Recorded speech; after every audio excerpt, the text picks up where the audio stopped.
మండలంలోని కల్లపల్లి మోడల్ స్కూల్లో విద్యార్థులకు లీడ్ ఇండియా స్వచ్ఛంద సంస్థ ఆధ్వర్యంలో దిశానిర్దేశం, మానసిక ఉల్లాసం తదితర విషయాల పట్ల శిక్షణ తరగతులు నిర్వహించగా ముఖ్య అతిథిగా పిల్లల వైద్య నిపుణులు డాక్టర్ ఎల్లాల శ్రీనివాసరెడ్డి పాల్గొని మాట్లాడుతూ విద్యార్థులకు తల్లిదండ్రుల పట్ల గౌరవం, చదువుల పట్ల తీసుకోవాల్సిన జాగ్రత్తలపై అవగాహన కల్పించారు.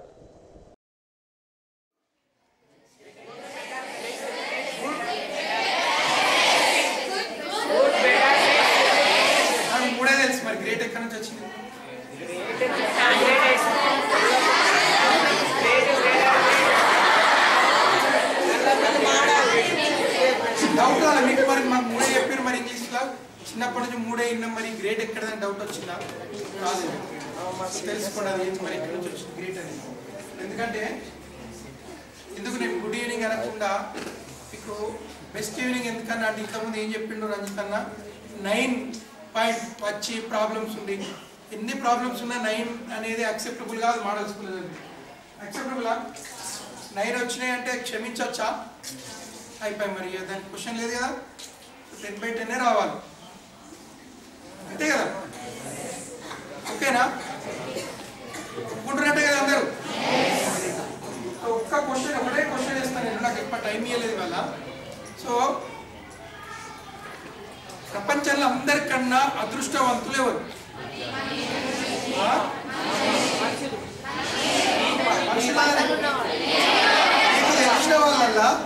మీకు తెలిసిన వాళ్ళ నిజం చెప్పండి, అబద్ధం చెప్పదు. ఇప్పటి వరకు ఈ రోజు వరకు మీకు తెలిసిన వాళ్ళ అందరికన్నా అదృష్టవంతులు ఎవరు?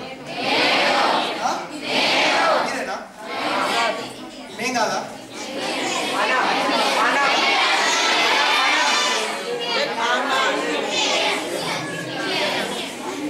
నేను అన్న వాళ్ళు ఎంతమంది ఉన్నారు ఇట్లా?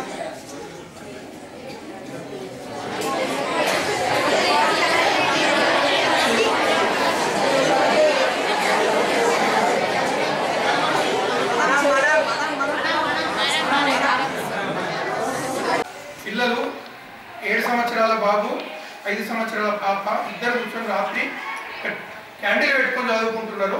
చీకట్లో కూడా వీళ్ళకి చదువు ఇంట్రెస్ట్ ఉంది, వాళ్ళకి ఇల్లు లేదు, చిన్న గుడిసె ఉంది, చిన్నది గుడిసె కూడా 2 ఇక్కడ గోడలు లేవు.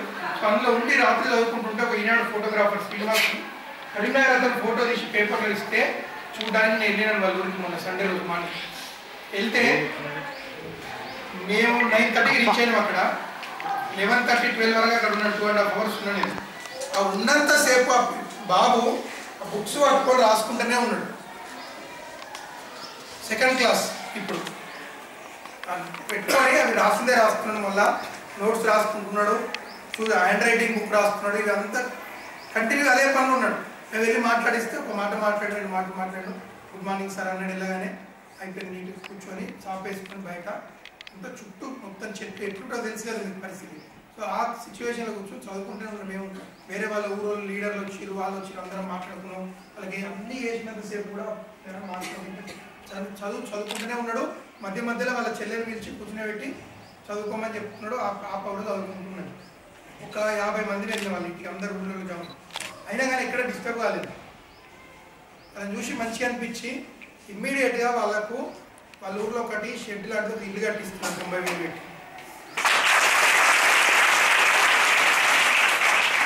ఎందుకంటే ఇంతమందిని చూసినాడు, మనకు ఇన్ని ఫెసిలిటీస్ ఇస్తున్నారు, యూనిఫామ్ ఇస్తున్నారు. పొద్దున్న లేవగానే మమ్మీ డాడీ ఇంట్లో ఎట్లున్నారు బిడ్డ ఏంది లేవగానే లేపుతున్నారు. పొద్దున వాళ్ళు లేపుతున్నారు, మనం రెడీ అవుతున్నాం, తింటున్నాం, మంచిగా స్కూల్కి వస్తున్నాం. స్కూల్లో కూడా మధ్యాహ్నం భోజనం పెడుతున్నారు. ఈ హాస్టల్ ఉన్న వాళ్ళకైతే ఎక్కువ అవసరం లేదు, అన్ని కిలో దొరుకుతున్నారు. ఇవన్నీ ఇందులో బుక్స్ గవర్నమెంటే ఇస్తున్నది. ఇస్తున్నారా? అన్ని మనకు అన్ని ఫెసిలిటీస్ ఉన్నాయి. మినిమం బతకడానికి ఎంత అవసరమో అన్ని కంటే ఎక్కువనే ఫెసిలిటీస్ దొరుకుతున్నాయి. మనకు దొరుకుతున్నాయి కదా. మరి మనం ఎట్లుండాలి? చిన్న 7 సంవత్సరాల బాబు నుంచి మనం నేర్చుకోవాలా వద్దా? నిజంగా నేను సర్ప్రైజ్ అయ్యాను. ఆ పరిస్థితుల్లో ఉండే ఆ పిల్లాడు చదువుకుంటారండి, డెఫినెట్గా మంచి పొజిషన్ పోతారు రేపు. సో ఆ పిల్లాడికి వాళ్ళ ఫ్యామిలీకి అంటే ఇంకో విషయం, ఓన్లీ ఇల్లు చదువు మాత్రమే కాదు, వాళ్ళ మదర్ సీరియస్ కండిషన్లో డెత్కు దగ్గర ఉన్నారు. బాలేక గోదావరి గారి హాస్పిటల్ అడ్మిట్ చేసి ఉన్నారు. ఎప్పుడు పోతాను వెయిట్ చేస్తున్నారు. చిన్న పిల్లలు ఇద్దరు, వాళ్ళ ఫాదర్ పరిస్థితి అట్లా ఉంది, ఆరోగ్యం బాగాలేదు. ఈ కండిషన్లో మనకి ఒకటే ధ్యాస, చదువు చదువు చదువు.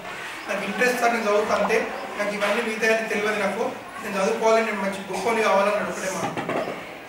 సో ఇక దాని నుంచి మీరు ఏం నేర్చుకుంటారు అనేది మీరే ఆలోచించుకోండి వాళ్ళు.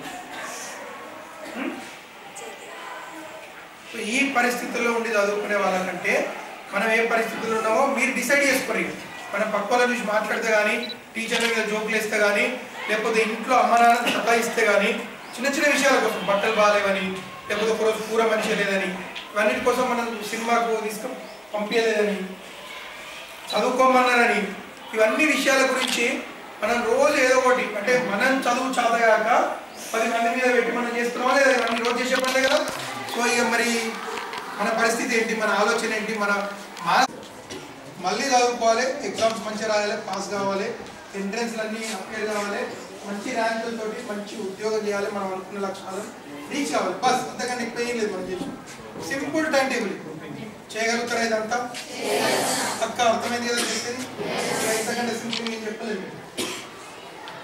కానీ మనం ఎంత అనుకున్నా, ఏం చేయాలనుకున్నా కొన్ని ఆటంకాలు వస్తుంటాయి, కొన్ని కష్టాలు ఉంటాయి, ఇంట్లో ఉంటాయి, బయట ఉంటాయి, సమాజంలో ఉంటాయి, అందరికి ఉండేవి అవి ఉంటాయి కదా. మరి వాటిని కూడా మనం ఓవర్కమ్ చేయాలంటే ఫైనల్గా మనం కష్టపడే చదివే.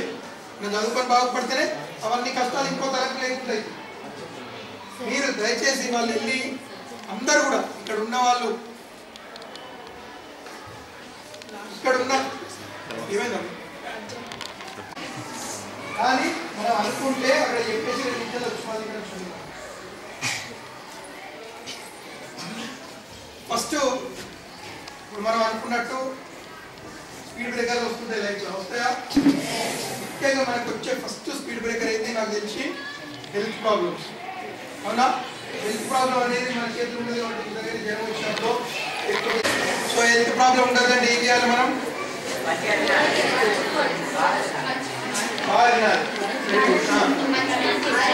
మంచి ఫుడ్ తినాలి. మంచి ఫుడ్ అంటే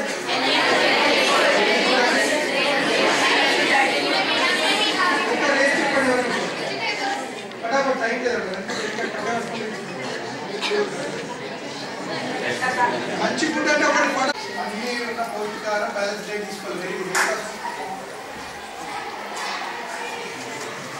సో బ్యాలెన్స్డ్ డైట్ తీసుకోవాలి, పరిశుభ్రంగా ఉండాలి. శుభ్రం ఆరోగ్యం అంటే మానసిక ఆరోగ్యం కూడా మంచిగా ఉండాలి. చెత్త అంతా బ్రెయిన్లోకి రాకుండా కొన్ని మనకు అవసరమని ఉంటే ఆరోగ్యం బాగుంటుంది. అందరూ హెల్తీగానే ఉన్నారు కదా ఇక్కడ. Very good. హెల్త్ ప్రాబ్లం లేదు మనకు. ఏమైనా ఉంటే ఓకే ఉంటే సో ఇంకా నెక్స్ట్ ప్రాబ్లం ఏమొస్తుంది మనకు? నెక్స్ట్ స్పీడ్ బ్రేకర్ ఏంటి? చదువుకు. మీకు స్కూల్ దొరికింది కాబట్టి ఫైనాన్షియల్ ప్రాబ్లం అంటే నేను ఒప్పుకోను. మోడల్ స్కూల్ దొరికింది కాబట్టి చదువుకు ఫైనాన్షియల్ ప్రాబ్లం అనేది అడ్డు కాదు. ఇప్పుడైతే అడ్డు కాదు. ప్రస్తుతానికి మీరు రేపు సాధిస్తే దాని గురించి తర్వాత.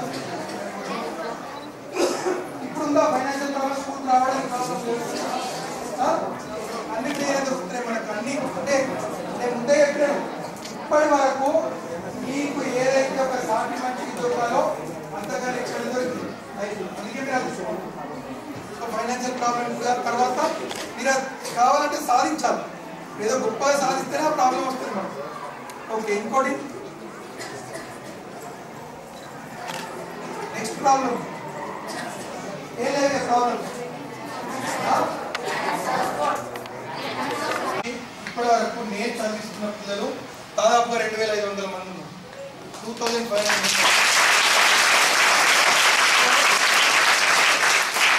తప్పని పడితే టైం చేసేది ఒక్క సెకండ్ కూడా ఇంపార్టెంట్. సో ఈ 2500 మంది కూడా మంచి పొజిషన్లో ఉన్నారు. ఐఐటీలలో, ఎన్ఐటీలలో ఎంబీబీఎస్ చేస్తూ, పీజీలు చేస్తూ, పిహెచ్డీలు చేస్తున్న వాళ్ళు ఉన్నారు. అందరూ కూడా అంటే నాకు 10th క్లాస్ నుంచి తెచ్చిన పిల్లలు ఈరోజు ఆ పొజిషన్లో ఉన్నారు. వాళ్ళలో 90% తల్లిదండ్రులు లేని వాళ్ళు, కనీసం ఉండడానికి ఇల్లు లేని వాళ్ళు, వాళ్ళు ఎవరో అంటే మనం ఏదైనా మంచి జరుగుతుందో కూడా ఎవరికి చెప్పుకోలేని స్థితిలో ఉన్న వాళ్ళు ఉన్నారు. మరి వాళ్ళంతా గొప్పగా అయినప్పుడు మీకేం ప్రాబ్లం అన్ని దొరికినప్పుడు? అందుకే ఫస్ట్ క్వశ్చన్ మీరు అదృష్టవంతులని ఇక్కడ ఉన్న ప్రతి ఒక్కరు అదృష్టవంతులు. ఇంకా వాళ్ళని రీచ్ కావాలంటే అలాంటి వాళ్ళలాగా చదవాలంటే మీరు ఓన్లీ మీకున్న మార్గం టీచర్లు చెప్పినట్టు వినండి, ఓన్లీ చదువు చదువు చదువు, ఇక వేరే లేదు. మీరు ఒక్కటి కూడా పక్క వాళ్ళ గురించి ఆలోచిస్తే మీరు ఒక ర్యాంక్ ఎదుగుబడిపోతుంది, గుర్తుపెట్టుకోండి. ఇక లాస్ట్ ముచ్చట కూడా చెప్తున్నా నేను, మీరు బానిసలుగా బతకాలనుకుంటే మీరంతా సినిమాలు హీరోలు హీరోయిన్లు అనుకుంటారు కదా, ఊహించుకుంటాం కదా మనం ప్రభాస్ లాగా హైదరాబాద్ లాగా. కానీ అది ఊహించుకొని అట్లా తయారు కావాలంటే